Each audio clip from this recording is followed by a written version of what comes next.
নমস্কার, আপনি দেখছেন প্রতিদিন বুলেটিন। আজকের বড় ক্রিকেট আপডেট। বৃষ্টির কারণে ম্যাচে বিঘ্ন ঘটলেও রাজস্থান রয়্যালসের ঝড়ো ব্যাটিংয়ের সামনে দাঁড়াতে পারল না মুম্বাই ইন্ডিয়ান্স।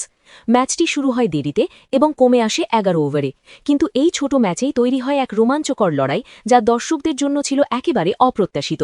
প্রথমে ব্যাট করতে নেমে রাজস্থান রয়্যালসের হয়ে দুর্দান্ত পারফরম্যান্স দেখান যশস্বী জয়সওয়াল এবং বৈভব সূর্যবংশী।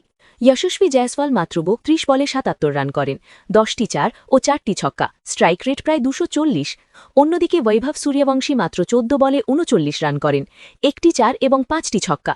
দুজনে মিলে মাত্র ১১ ওভারে দলকে পৌঁছে দেন ১৫০ রানের বিশাল স্কোরে।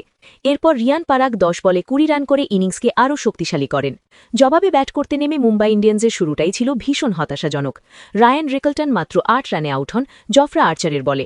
রোহিত শর্মাও ব্যর্থ, তাকে আউট করেন সন্দীপ শর্মা। ক্যাপ্টেন সূর্যকুমার যাদবও বড় রান করতে পারেননি। তিলক ভার্মা করেন মাত্র ১৪ রান। হার্দিক পান্ডিয়ার ব্যাট থেকেও আসে মাত্র ৯ রান।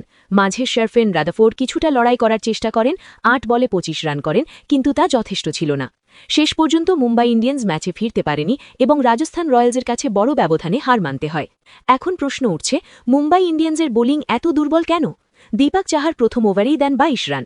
ট্রেন্ট বোল্টও ব্যয়বহুল প্রমাণিত হন। শুধু জসপ্রীত বুমরা কিছুটা নিয়ন্ত্রণ রাখতে পেরেছেন।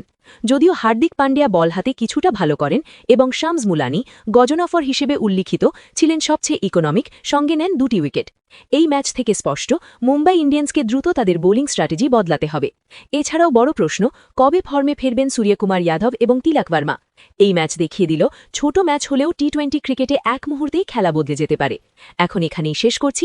দেখতে থাকুন প্রতিদিন বুলেটিন। ধন্যবাদ।